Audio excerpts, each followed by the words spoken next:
ನಿಂದು ತಾಯಿ ಗುಣ ತೀರೋದಿಲ್ಲ ಋಣ, ನೀನು ನಮ್ಮ ಪಾಲಿಗೆ ಎಂದು ದೇವ್ರಯ್ಯ.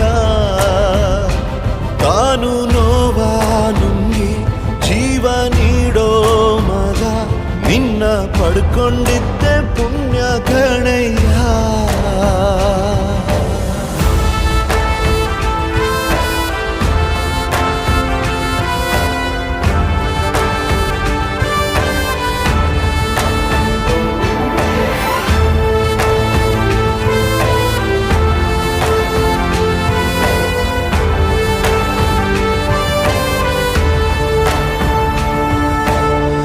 ಅನ್ನ ಕೊಡೋ ಭೂಮಿನು ಹೊಗಳುತ್ತಿದೆ ನಿನ್ನನ್ನು, ಊರನ್ನೇ ಬೆಳಗೋ ವಜ್ರ ನೀನು.